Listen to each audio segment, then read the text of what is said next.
walking around, you know, doing our thing. And we stop in the corner to get some beer or something.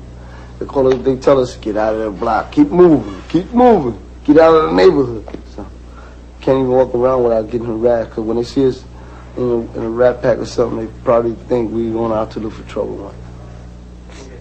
We're not really hassling. They wear their colors, they're clean, they know enough. We don't like them congregating, they annoy the pedestrians, you know, but there's no real problems with them.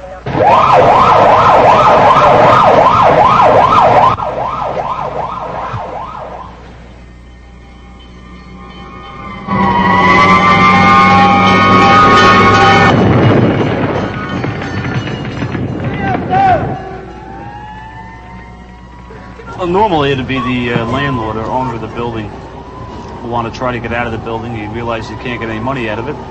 So what he does, he tries to collect on his insurance. There's your community involvement for you. A guy that has the local building and he wants it burned down, he'll get a hold of a gang member, and the gang member will do it for him.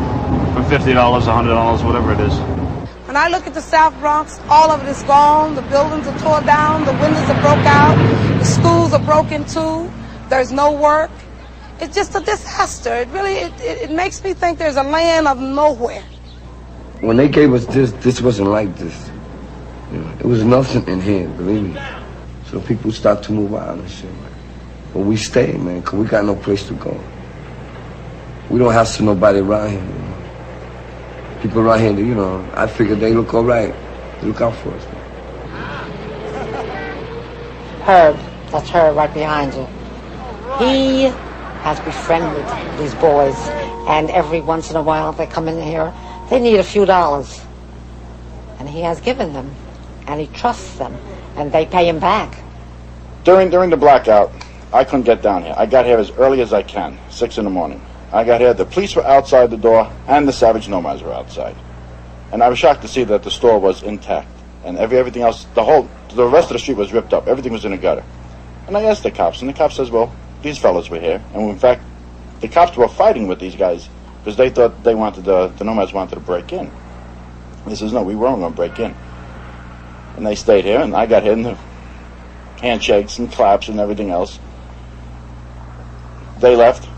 I stayed here for about an hour and a half, 2 hours, until finally the cop says, I better leave. I cleaned up outside as much as I can, then I went home.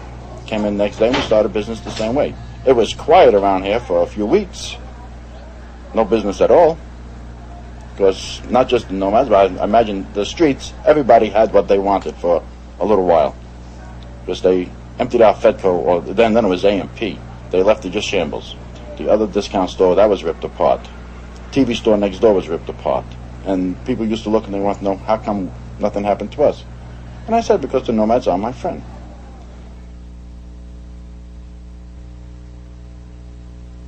I understand we was going to pull a geese in this bar owned by the mafia, and something happened, I don't know, and anyway, I woke up 11 days later in the hospital. I heard that I fell out the window, but I really think somebody pushed me out the window. So I just woke up in the hospital and like I was paralyzed, I didn't know nothing, and then a couple of the Nomads came to the hospital, and like I knew them right away, and then my memory started coming back, so like, after them doing that, you know, bringing my memory back and everything, you know, I can never leave these guys. Yo, Jack, come here, man. I want you to sign your picture, man. Okay, Jay, what do you got there? Hey, this book, man, I've been collecting it for over 6 years, man. And it's got your picture in here when you was with the dragons, talking to him. I saw the things in the newspaper and the magazines. I went to the library and stole some magazines and everything. And, I just got the articles and put them in there. Yo, but check this out. Here's the man, DSR. There's the man. Came out in Psychology Today. First time I ever got arrested was in about 75. I got arrested for fooling around on the trains with a couple of my boys. And that was disorderly conduct, obstruction of governmental procedures. You know, I got off with that. And then I started getting busted for more serious things like grand larceny and assault on a police officer and stuff like that until like about a year ago. I got arrested for trying to shoot this dude that was auxiliary cop. Yo, it's Crazy Joe, man. I wanted to sign this picture too. Yo, Joe! I done it because I was mad at the dude because he pushed me.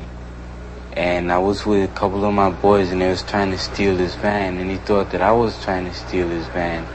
So he pushed me and I said, all right, that's cool, I'm gonna shoot you. I want you to sign your picture, bro. Oh, they gonna... Yeah. Oh, here comes Chuck.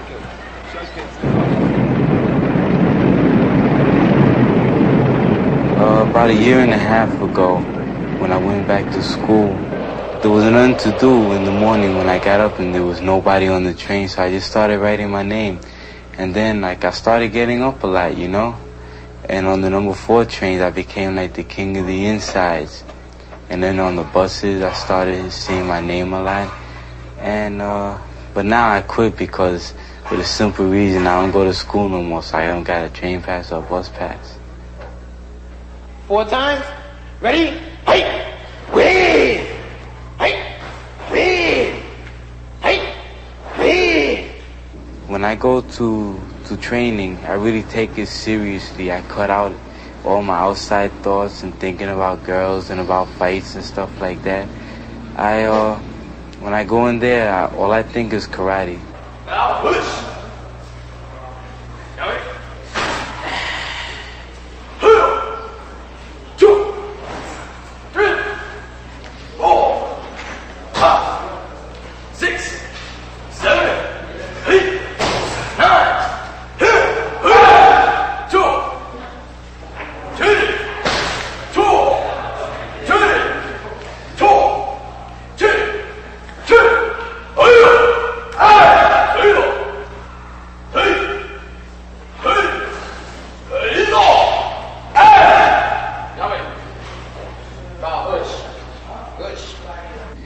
Like, I done some really antisocial things in my life, like robbing, shooting at people, raping people, you know. Maybe I killed somebody, I don't know, but like as you get older, you get wiser. And like, for doing these things, I can't see myself sitting in a jail for 20 years or something like that. And now, like, I graduated from high school, and I'm gonna go to college and everything. And like, I see a whole new future opening up for me, and like, I really don't want to do all the things I done years ago. I really don't want to do them again. Or like, if I do them, like in the past, I don't go around bragging, I done this, I done that. I keep it to myself so nobody knows about it. And when nobody knows, word don't get out and you don't get busted.